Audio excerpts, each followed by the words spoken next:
You are watching William Patterson University Television. Welcome back to the desk. After a long NFL season, we have a new champion. And joining me is Steven, Ryan, Justis, and Joe. So, Super Bowl 54 was last Sunday in Miami. It was a great game. Steven, what did you see with the game? Well, if we can take a look from the highlights from this game, it was such a good game. I love good Super Bowls. We're going to take you to the fourth quarter really quickly. As you can see, Patrick Mahomes dropping back. Not good blocking, but he finds a wide open Tyreek Hill in the middle of the field using that bazooka power from Madden 20. But he finds him right there getting down the field later in the quarter. Patrick Mahomes, wide open Damian Williams just squeezes into the end zone. Good thing he clipped his toenails that day, otherwise he wouldn't have got in the end zone. So Damian Williams is into the end zone. Chiefs are taking the lead. Mahomes is hyped. They can smell the Super Bowl. It's coming. Later in the fourth quarter, Damian Williams bounces outside, finds a hole down the hashes, and will go right in for the touchdown. That'll put the icing on the cake for the Chiefs. Kansas City, Missouri is rocking. Coach Reed getting the orange Gatorade, didn't bet on that, but okay. But the Chiefs won the Super Bowl 54, their first Super Bowl in over 50 years. I'm so happy for this team. I'm so happy for Andy Reid, happy for the city of Kansas City, happy for Mahomes, a good young quarterback in his third year winning the Super Bowl. Tyrann Mathieu too, he's been through a lot, and I'm glad he finally got a championship ring to show all this hard work that he put into the NFL. Yeah, you just run to a lot of cities in the cities. You made it work though. Kansas City, Kansas? No. But Ryan, what did you see from the game, Ryan? Well, let's take a look at the stats from the game here. The Chiefs and the 49ers were on two different playing fields here because 286 passing yards to 219, 135. Well, the only thing that they really beat the Chiefs in was rushing yards by 6, 21 fourth quarter points, 7 minutes plus in possession. That's not good if you're the 49ers. But the thing that really stood out to me, in the second half, where was Debo? They didn't use him at all. He averaged 17 yards a rush when they did those jet sweeps in the first half, and it wasn't broke. Why did they bother fixing it? The Chiefs didn't stop it in the first half, so I don't understand. Did they think they were gonna fix it on their own in the locker room? You don't fix things in the locker room. You fix things on the field. Justis, anything from the game? Any takeaways? Well, on paper, these two teams are pretty much even, and this was really a story of a great defense versus a great offense. And in the first three quarters, the defense was winning. Yeah. You know, San Francisco dominated, but in the fourth quarter, the defense just collapsed. The secondary just got burnt by all of Kansas City's weapons. They gave Patrick Mahomes room to run, which is never good, and the Chiefs just took advantage. Joe? Definitely, I'm going off what Ryan said. Play calling was a little different in the second half, and it was a big factor. You see, Chiefs took advantage of it. Shanahan was mentioning, in an interview saying that he didn't regret any of the plays he called in the second half or whatever happened, the whole game in general. But as we saw, they stopped running, and the running game was really effective on the Chiefs' defense, and the Chiefs couldn't really stop that. But at the end of the day, they stopped running the ball. And Jimmy Garoppolo, he pretty much threw more in the Super Bowl than really the past two games. Even if you want to go back the last 4 games. Yeah, exactly. He only threw, I believe, 9 times the game before the Super Bowl. And it showed. It showed a lot that the Chiefs took advantage of that, and obviously they wanted that. That's the cause. Now, keeping it with you, Joe, both of these teams are trajectorying forward, and they both may be dynasties. What do you see for which one do you think would be more likely to be the dynasty? Well, Samory, you mentioned two great team dynasty. We're gonna check it out right here. Both teams right here. Listen, this season, right? The 49ers 13-3, the Chiefs 12-4. Draft picks, they both have 6. Average age 25.9 for the Chiefs, 25.7 for the Niners. Age of quarterbacks, Mahomes is obviously 4 years younger, is 24. Garoppolo is 28, and $1 million in cap-wise, $19 million for the Chiefs and $20 million for the 49ers. But my choice right here, it's got to be Chiefs. Listen, Mahomes, young guy, he's 24-year-old. He's got so many weapons. He's got Sammy Watkins. He's got Kelsey. He's got Hardman. He's got Damian Williams. He's also got Tyreek Hill, all right? I'm going to mention McCoy, too. McCoy is still a factor on that team. Listen, they just have too many powerful weapons. Defensive-wise, you also have Chris Jones, and you also have Clarke, and they're going to build up that defense during the draft. Ryan? I agree with him on that front, but I'm going to tell you why it's not going to be the 49ers. Okay, so in the NFC, you need to have a dynamic offense, especially at the quarterback position, right?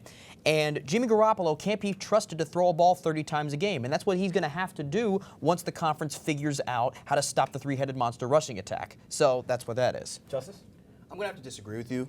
You guys gotta cut Jimmy G some slack, because last year, without Jimmy G, they went 4-12. This year, they were 13-3. And Jimmy G is still, even though he's not as young as Mahomes, he's a young quarterback. And you have to look at the Chiefs they do have Tyreek Hill and Sammy Watkins. They have a lot of weapons, but eventually they're going to have to pay all these weapons. So the question is, will they be able to keep them? Yes. Well, NFL Honors was the day before the Super Bowl last Saturday night. You know, a lot of stuff came out of the NFL Honors, and a lot of people felt like they got snubbed. Justis, we'll start with you. Do you think anybody got snubbed at the NFL Honors? Yes, I do. My boy TJ Watt, the best Watt.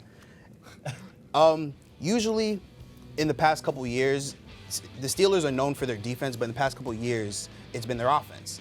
Well, this year, even though this wasn't their best season, they were really known for their defense, and a big part of that was TJ Watt. If you look at his stats, 14.5 sacks, 2 interceptions, and what's not there is it was tied for first in Quarterback hits, I believe. He was tied first. Quarterback hits. So I definitely think he had a great season. And Steven? If there's one player who got snubbed completely, it's Christian McCaffrey to me. For the Panthers were 5-11 last year. They had nothing going on for them, and McCaffrey still ran for over 1,000 yards, almost 1.5K yards, okay? He did not miss a single game all season, the best skill player in all the league, in my opinion, and also he got all-pro for flex and a halfback. Who gets both in the same season and not wins Best Offensive Player of the Year? Joe? People might disagree with my choice, but I'm going with A.J. Brown, wide receiver for the Tennessee Titans. Listen, first year, guy had 53 reception, had 1,051 receiving yards, 8 touchdowns, 20.2 yards per catch, and he was targeted 84 times. Listen, Tannehill, right, targeted him a lot during the season. He also was a big factor as well in the wins throughout the season and making that playoff run.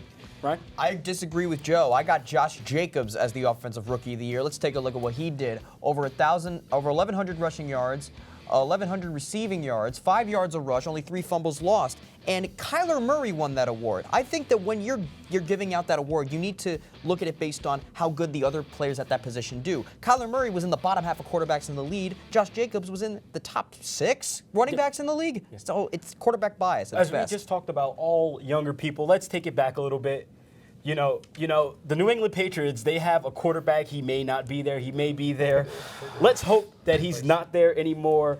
Ryan, we'll start with you. What do you think Brady's doing? I just can't wait to hear what Clarke's going to say. I think he's staying. I think he is staying for at least 1 to 2 more years. But the thing is, with the Patriots, I heard Rappaport say that they're offering him $30 million. I don't know if that's over 1 year or 2 years, but still, you're wasting so much money on a guy who was at the bottom half of quarterbacks in the league, who's going to be 8? What is he? 43. So it's worthless, I think. Going back to what Ryan said, they were going to offer him $30 million, but Brady did say he wanted to use some of that money for weapons as well to gather him if he does stay with the Patriots, but I think he will. Like I said, he's been with the Patriots for a long time. He's successful there.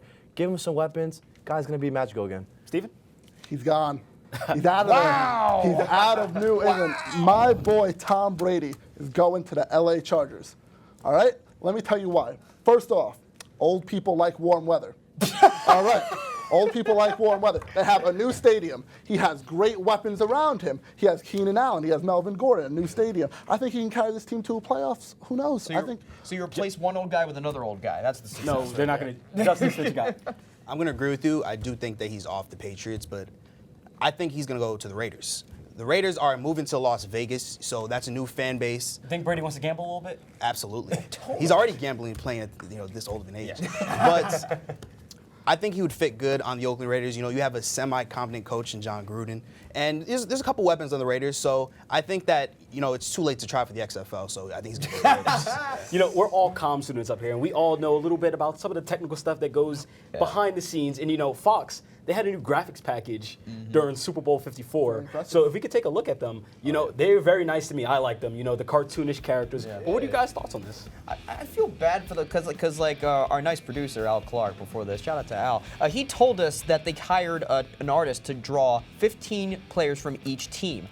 I feel bad for the guys in the game that didn't get the drawings because Juice, when he scored the touchdown, he almost scored 2 touchdowns, and he didn't get anything. Anybody else got anything to say? Real quick, listen, usually right here, this picture we're seeing right now, usually it would be a live form, like moving around and stuff. But the illustration here for this Super Bowl, I think was great. The cartoon style, it really appeals to the audience and the youth as well. Well, yeah. Go ahead, Steve. I'm not the biggest fan. I'm going to disagree with that one. I think I'm trying to watch a football game. I'm not trying to watch Nickelodeon, watch cartoons. All right? I'm trying to watch a football game. Like you said, not everyone got one, too. It's not fair to everyone. If everyone got one, maybe I'd be more into it. agree with But that. I'm trying to watch a football game. I'm trying to watch a Super Bowl. I'm not trying to watch Nick at Night or whatever. Well, that's all we have for this week on WP Sports Desk. Join us next week as we head to the ice with the NHL crew and return to the hardwood with the NBA crew. Don't forget to follow us on Twitter and Instagram at SportsDeskWP for updates and more. Thank you for all the cast and crew, and a special thanks to studio manager Clarke. See you guys next week.